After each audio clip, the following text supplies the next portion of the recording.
Hi, this is Professor Tiffany Martin with Medical Microbiology, and we are in Chapter 6, Microbial Nutrition and Growth, and we've been talking about physical methods. We're about to talk about physical methods, our physical requirements for growth for that. So the first thing we're going to look at, we've already looked at temperature. The second thing we're going to look at is pH and what type of that. So what physical environment, what pH do you need in your physical environment for a microorganism to grow? Okay, so pH, if you remember, is the measure of a concentration of hydrogen ions in a solution. A neutral pH is described as 7. An acidic, anything below 7 is described as an acidic pH. Anything above 7 is considered an alkaline pH. So just like other organisms, they are organisms that are adapted to different pHs. So we can use this to classify different organisms. If a microorganism likes a neutral pH, we call that neutrophiles, neutral loving. I get students who classify, who confuse neutrophiles and mesophiles. Neutrophiles is neutral pH, mesophiles is moderate temperature. But our neurophiles, these are most of our bacteria, most of our protozoans, most of our microorganisms, almost all of our pathogens are considered neutrophiles. They do well at this neutral pH. We also have organisms that are adapted to an acidic pH. So acidophiles like those acidic pH environment. These are those ones in those sulfur springs, right? Acidophiles, I love that, Yellowstone, those are our acidophiles. Now there is a difference between an obligate acidophile and an acid tolerant acidophile. And so based on these words, obligate means they have to have an acidic environment. Acid tolerant means that they have adapted to tolerate some acidity, but they usually change their environment right around them to a more neutral environment. And there's an example of that. There is a microorganism called H. pylori, Helicobacter pylori, and we have found that it is one of the causes of stomach ulcers. So ulcers, this is an inflammation in your stomach, and it degrades some of those mucous membranes in your stomach and causes damage in that.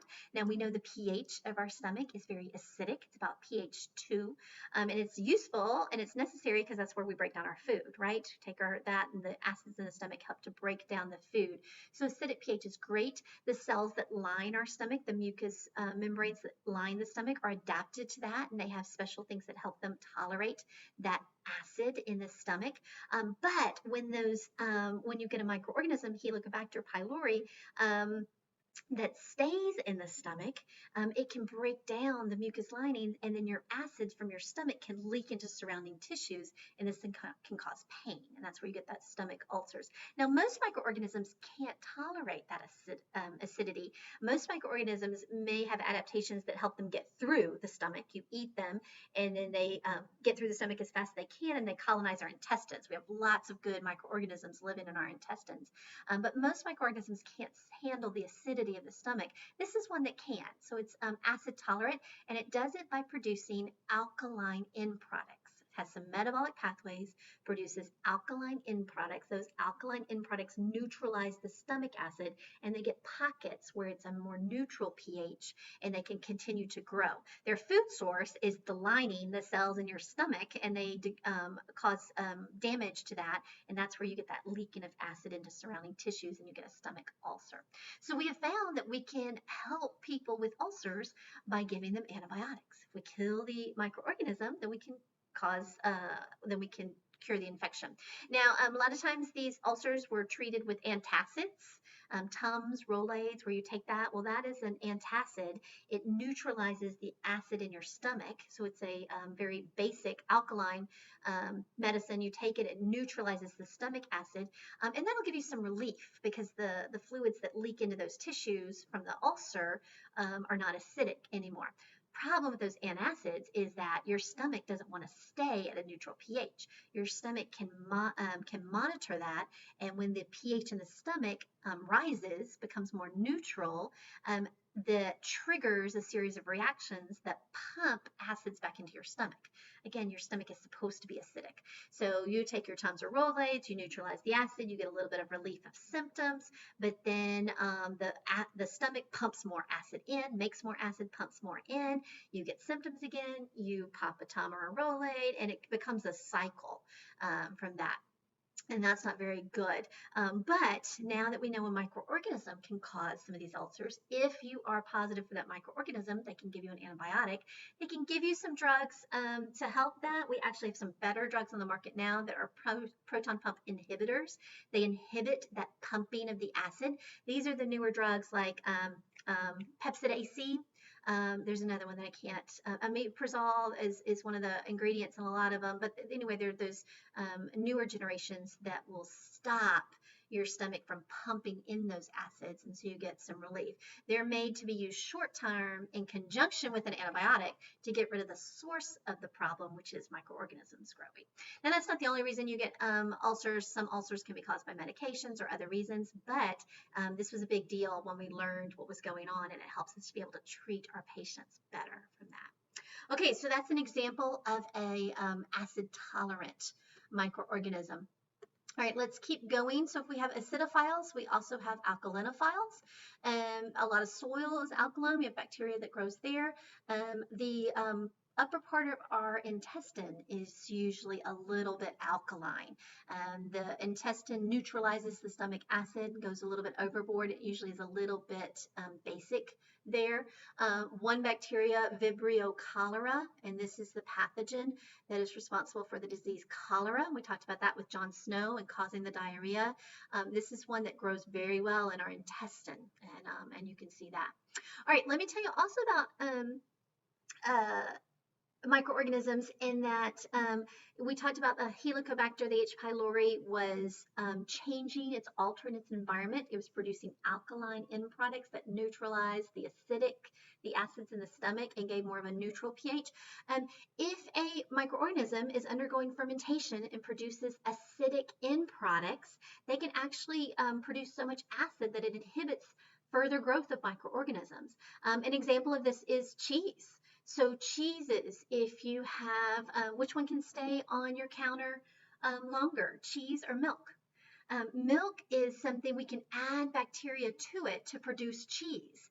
It takes milk, add the right bacteria, and that bacteria grows, produces acidic end products, and actually changes the substance of the milk and can get cheese. So cheese can sit on your counter all day. It is more acidic, and it has inhibited the growth of other microorganisms because it has so much acids built up in that. Milk can only stay on the counter for a little bit. It's got a neutral pH, lots of microorganisms grow. So different microorganisms that lead to the production of cheese have altered their environment so much that it is inhibiting the growth of other microorganisms. Now be careful with cheese. Molds and fungus can still grow on the cheeses, as you know, if you've kept cheeses around, so be careful about that. But typically it doesn't grow bacteria like other products do. Now there's some differences with some soft cheeses, some differences in pH there, so watch out for that. A lot of times when you're pregnant, they say don't eat the softer cheeses. A little bit of different things going on from there. Okay, what else can we talk about? There's another body region that I want to talk about where we talked about bacteria altering their environment and changing the pH. And this is the female vaginal region. So I've pre-drawn a little bit of charts here. From that, let's talk about what's going on in the female vaginal region. We said most of your body has a neutral pH. Your stomach has a pH 2. Female vaginal region has a different pH. And let's talk about what's going on, and we'll see how this affects the pH in that region. Okay, so if I'm looking over time, I've got birth here. We've got a period of childhood, and then I have puberty and menopause put on there. First, we're going to discuss estrogen levels. So estrogen is a hormone that we make, contributes to female reproduction and sexual characteristics. And in childhood, estrogen is low. So if I were to draw estrogen levels in childhood, it would stay low until puberty hits, right? Estrogen, female hormones go up, gets crazy through that time period. And so my estrogen level at this time climbs. It eventually levels off, thank goodness, and we get hormone levels leveled off, but at a higher level than childhood. And that will maintain until menopause, and then we get another hormonal change. What happens to estrogen levels at menopause? They drop.